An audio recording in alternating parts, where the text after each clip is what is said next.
এই মুহূর্তে আমার হাতে একটা মশা মারার ব্যাট রয়েছে। সবাই জানেন যে এটা দিয়ে আমরা যদি ডানে বামে ঘোরাঘুরি করি তাহলে মশা মারা যায়, পরিবেশ ভালো রাখা যায়। এবং এই মশা মারার যে গুরুত্বপূর্ণ কাজ, সেই কাজটার সাথে ঢাকা শহরে যারা বসবাস করে সেই কাজটা করে হচ্ছে সিটি কর্পোরেশন। মশা মারার এই ব্যাট আপনার যদি বাসায় থাকে আপনি সেটা সংরক্ষণ করে রাখেন, বাংলাদেশ ক্রিকেট বোর্ডে জমা দেন। এবং একই সাথে রাস্তাঘাটে আপনারা দেখেন যে অনেকে টয়লেট করে রেখে এবং অপরিষ্কার করে রাখে, সকালবেলা উঠলে এই বাস্তব চিত্রটা দেখা যায়। সেসবও যদি আপনার এলাকায় ঘটে থাকে তাহলে সেটার ছবি তুলে রাখতে পারেন এবং সেটাও বাংলাদেশ ক্রিকেট বোর্ডকে জানাতে পারেন, কারণ তাদের সিটি কর্পোরেশনের যে গার্বেজ পরিষ্কার করার দায়িত্ব, সেই দায়িত্ব গেম ডেভেলপমেন্ট কমিটির নতুন দায়িত্বপ্রাপ্ত এবং এইচ গ্রুপের পূর্ব দায়িত্বপ্রাপ্ত চেয়ারম্যান আসিফ আকবর নিয়ে নিয়েছেন। এবং এই যে একটা মশার ডেড বডি আপনারা দেখছেন আমার কাছে আছে, এটা যদি এখানে দেয়া যায়, মারা গেছে তো মৃত মশা, এটাকে আর নতুন করে মারা যাচ্ছে না। আসিফ আকবর সেই কাজটা করার জন্য দায়িত্ব গ্রহণ করেছেন। গার্বেজ পরিষ্কার করার দায়িত্ব যেহেতু তিনি নিয়েছেন সিটি কর্পোরেশনের, সেহেতু তার ভাষায় আমরা যেটাকে পায়খানা বা কি বলে এটাকে টয়লেট বলি, আর তার ভাষায় যেটা গু মানে হাগে, এই যে বাদুর যা খায় তাই হাগে, এরকম একটা বক্তব্য তিনি কদিন আগে দিয়েছিলেন।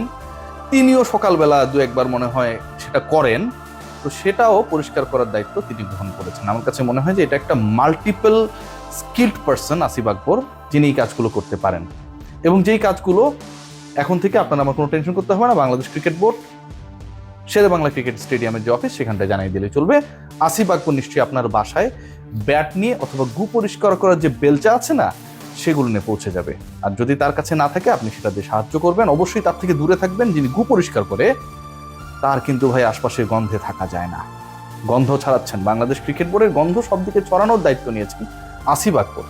তামিম ইকবাল, ফাহিম সিনহা থেকে শুরু করে আমিনুল হক কেউ তার পছন্দের না।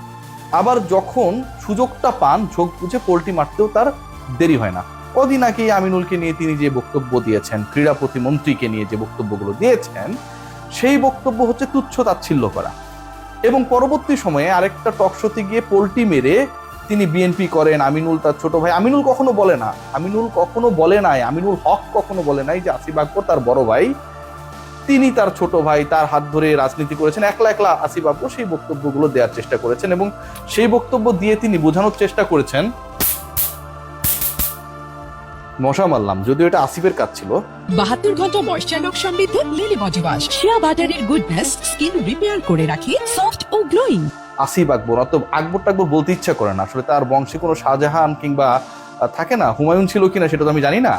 তো নামের পেছনে আকবর থাকলেই যে আসলে সম্ভ্রান্ত হয় তাও না। তিনি যে আসলে কতটা ফকিন্নি সেটা তার ল্যাঙ্গুয়েজ আমরা দেখেছি। যে আলোচনাটাই ছিলাম যে তিনি তার হাত ধরেই আমিনুল হক রাজনীতিতে এসেছেন, দুদিন আগে তাকে গালিগালাজ করা, টেকনিক্যালি গালিগালাজ করা আসিফ আকবর মোটামুটি পোল্টি নিয়েছেন। বিএনপি নাকি তার বাপ দাদা পর্যন্ত 14 গোষ্ঠী পিতামহ প্রপিতামহ সবাই নাকি প্রো বিএনপি, অনেক বক্তব্য দিয়েছেন। আসিফ আকবরের বাবার নাম কি আপনারা জানেন? আমাদের আঙ্কেলের নাম আপনারা জানেন? ওনার দাদার নাম আপনারা কেউ জানেন? এখন বেডটের করে হয়তো বিভিন্ন ধরনের ফটো কার্ড আসবে যে তিনি সামনে, তার পেছনে হচ্ছে তার গোষ্ঠীর লোকজন এবং তারা খুব বিখ্যাত কেউ ছিল, এরকম একটা প্রচার করার চেষ্টা চলবে। বট বাহিনী যেটা করে, কেউ তাদের চেনে না ভাই। কুমিল্লায় অনেক বিএনপির বড় বড় নেতা আমরা দেখেছি। আসিফ আকবর একজন বহিষ্কৃত বিএনপির সাবেক, তার দাবি করা নেতা, তিনি আসলে কোন পদে ছিলেন সেটা এখন পর্যন্ত আমরা কেউ জানি না। দ্বিতীয় যে মজার ব্যাপারটা, বাংলাদেশ ন্যাশনালিস্ট পার্টি বিএনপি এই আসিফ আকবরের মতো একজন ব্যক্তি, যিনি বাদুরের গু নিয়ে গবেষণা করেন, সিটি কর্পোরেশনের বর্জ্য ব্যবস্থাপনা কিভাবে করা যায় এবং সেটার দায়িত্ব তিনি গ্রহণ করেছেন টাইপের একটা বক্তব্য দিয়ে যারা বাংলাদেশ ক্রিকেট বোর্ডকে আসলে কলুষিত করছে তার ভাষায়, তাদেরকে পরিষ্কার করার দায়িত্ব গ্রহণ করেছেন। সিটি কর্পোরেশনের কাজ তো এখন অনেক কিছু, তাই না? মাল্টি ডাইমেনশনাল কাজ। যিনি ভবিষ্যতে আপনার আমার বাসার আশপাশে যারা হেগে রাখে সেই গু পরিষ্কার করবেন, সেই আসিফ আকবর, যার গাড়িতে উল্টাপাল্টা জিনিস পাবার পর সেটাকে জব্দ করা হয়, যিনি গান জালিয়াতির কারণে জেলে গেছেন, যেই আসিফ আকবর কথিত রয়েছে যে ভারতে গিয়ে তিনি নিজেই স্টুডিও ভাড়া করে সেখানটায় রেকর্ড করে বলেছেন যে এআর রহমান তাকে ডেকে পাঠিয়েছে। মানে বুঝতেছেন তার চাপাবাজির লেভেলটা কোথায়। সেই আসিফ আকবর ঘোষণা করেছেন যে বিএনপি নাকি হচ্ছে, বা বিএনপির সাথে জড়িত তার বিশাল ফ্যামিলির ব্যাকগ্রাউন্ড, এবং তারা হচ্ছে বাংলাদেশ ন্যাশনালিস্ট পার্টির সাথে ব্যাপকভাবে জড়িত এবং সেটার কারণে আসলে এখানে বিএনপি কিছু করবে না ইলেকশন নিয়ে, এরকম বক্তব্য দেওয়ার চেষ্টা করেছে। ইন্টারেস্টিং পার্ট কি দেখেন, আসিফ আকবর নিজে বিতর্কিতভাবে নির্বাচন করেছেন। কোন সময়টা করেছেন?